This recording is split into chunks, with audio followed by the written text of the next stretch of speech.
अगर आपके घर में छोटा सा भी गार्डन है ना, तो कुछ सब्जियां ऐसी हैं जो आपको अपने घर में ज़रूर लगानी चाहिए, क्योंकि वो बहुत कम जगह में लग जाती हैं और यील्ड बहुत ज़्यादा देती हैं। मतलब कि फ्रूटिंग आपको बहुत ज़्यादा मिलेगी उन सब्जियों से। उनमें से एक है तोरई, जिसको कि हम रिच गार्ड के नाम से भी जानते हैं। अगर आप अपने घर में ये एक बार लगा लेंगे ना, तो पूरे सीज़न आपको मार्केट से खरीदने की ज़रूरत नहीं पड़ेगी। प्लस आप घर में organic, pesticide free, chemical free सब्जी खा सकते हैं। तो आज की इस वीडियो में मैं आपसे बात करूंगी कि कैसे हम इस प्लांट की अच्छे से देखभाल कर पाएँ और कैसे हम मैक्सिमम फ्रूटिंग ले सकें इस प्लांट से। हेलो, नमस्ते, welcome back to my channel my little green house. Video अगर आपको अच्छी लगे तो उसको लाइक और शेयर ज़रूर कर दें। चैनल पे अगर नए हैं तो इसको सब्सक्राइब करना बिल्कुल ना भूलें। तो सबसे पहले तो मैं आपसे बात करूंगी कि अगर ये प्लांट अभी तक आपने अपने घर में नहीं लगाया है तो इसको कौन से सीज़न में आप लगा सकते हैं। तो आप इसको फरवरी और मार्च में लगा सकते हैं और उसके बाद आप मई या जून में भी इसको लगा सकते हैं।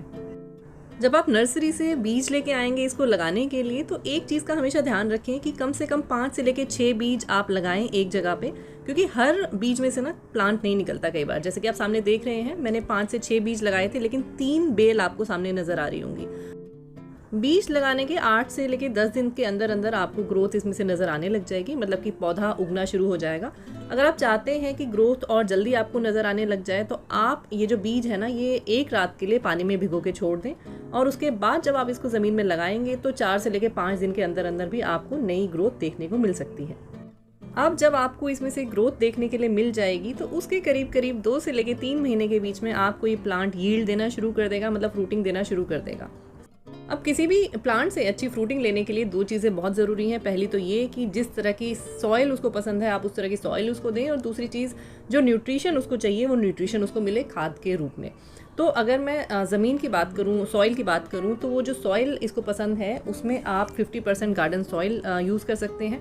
बाकी का जो 25% है वो वर्मी कंपोस्ट यूज़ कर सकते हैं, और बाकी का 25% जो है वो कोकोपीट यूज़ कर सकते हैं, क्योंकि बहुत ज़्यादा सख्त तरह की जो ज़मीन है ना वो इसको नहीं पसंद। तो थोड़ी सी ड्रेनी सॉइल चाहिए जिसमें कि पानी रुके ना। और जो खाद है वो आप वर्मी कंपोस्ट इसमें डाल सकते हैं। वर्मी कंपोस्ट अगर आपके पास नहीं है तो आप काऊ डंग या फिर गोबर का खाद भी इसमें यूज़ कर सकते हैं। अब जो मैंने आपको ये सॉइल और फर्टिलाइज़र बताया है, तो ये काम आपको जब आप बीज लगाएंगे उससे पहले जो सॉइल है ना उसमें आपको ये कर देना है। मतलब कि अगर आप ज़मीन में लगाने जा रहे हैं, जो कि बेस्ट है, तो आप ज़मीन में इस तरह की सॉइल आप बना लें और उसमें फर्टिलाइज़र डाल दें। अगर आप ग्रो बैग में या किसी पॉट में आप लगाने जा रहे हैं तो आप ध्यान रखें कि कम से कम 24 इंच का ग्रो बैग या फिर पॉट होना चाहिए, वरना जो आपकी बेल है ना वो अच्छे से ग्रो नहीं करेगी। अगर ग्रो कर भी जाएगी तो वो फ्रूटिंग नहीं करेगी। चलिए, अब मैं आगे आपसे बात करती हूँ कि अगर ऑलरेडी आपने ये प्लांट अपने घर में लगाया हुआ है, अच्छे से ग्रो भी कर रहा है, बेल बहुत अच्छे से ग्रो कर गई है, उसमें फूल भी आ रहे हैं, लेकिन जो फूल हैं वो कन्वर्ट नहीं हो रहे हैं फ्रूट में, या फिर जो फूल हैं वो गिर जाते हैं। तो फूल गिरने का सबसे बड़ा जो कारण होता है वो होता है न्यूट्रिशन की कमी। अगर आपको लगता है कि आपने फर्टिलाइज़र अपने प्लांट में नहीं डाला है, तो जो मैंने फर्टिलाइज़र आपको बताया है वो आप उसमें डाल दीजिए। अगर न्यूट्रिशन की कमी की वजह से फूल झड़ रहे होंगे तो ये प्रॉब्लम आपकी सॉल्व हो जाएगी। लेकिन दूसरा जो कारण होता है फूल से फ्रूट ना बनने का, वो होता है पॉलिनेशन ना होना। जो तोरई का जो प्लांट है उसके अंदर एक मेल फ्लावर होता है और एक फीमेल फ्लावर होता है। अगर अच्छे से पॉलिनेशन नहीं होती है, वैसे तो नॉर्मली जो मधुमक्खियाँ होती हैं, जो बीज होती हैं, वो पॉलिनेशन कर देती हैं, लेकिन अच्छे से अगर पॉलिनेशन नहीं हो रही है तो भी उस केस में भी आपका जो फूल है ना वो कन्वर्ट नहीं होगा फ्रूट में। तो उसके लिए या तो आप हाथ से पॉलिनेशन कर सकते हैं। उसके लिए आपको ये जानना ज़रूरी है कि मेल फ्लावर कैसा दिखता है और फीमेल फ्लावर कैसा दिखता है। तो जो मेल फ्लावर होता है वो आपको कुछ बंच में नज़र आएगा, मतलब कि एक फूल होगा और उसके पीछे आपको कुछ बंच नज़र आएगा, जैसे कि आप सामने देख सकते हैं, गुच्छे में ये दिखेगा। और जो फीमेल फ्लावर होता है वो आपको उसके फ्लावर के पीछे आपको फ्रूटिंग भी थोड़ी सी नज़र आएगी। जो मेल फ्लावर होता है उसके अंदर फ्रूटिंग नहीं होती है, फीमेल फ्लावर के अंदर ही फ्रूटिंग होती है।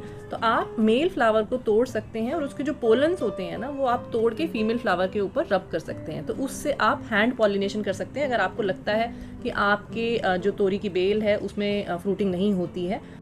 तो ऐसा करने से ये जो प्रॉब्लम आती है ना कि फूल बनते हैं और फूल गिर जाते हैं या फिर तोरी बनती ही नहीं है, ये प्रॉब्लम आपकी बिल्कुल 100% ख़त्म हो जाएगी अगर आप हैंड पॉलिनेशन करते हैं। तो आप देखेंगे कि जो यील्ड है ना आपके प्लांट की वो बहुत ज़्यादा बढ़ जाएगी।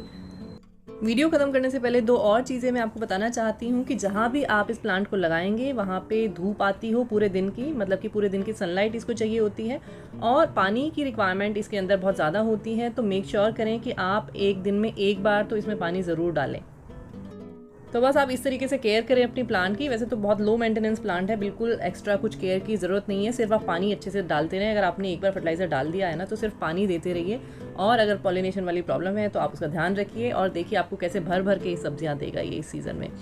तो खैर आज की वीडियो में बस इतना ही। अगर आपको वीडियो अच्छा लगा है तो प्लीज़ लाइक और शेयर कर देना, और मैं आपसे फिर मिलूँगी एक नए वीडियो के साथ। तब तक अपना ध्यान रखिए, अपने प्लांट्स का भी ध्यान रखिए, पॉजिटिव रहिए। Take care, bye bye.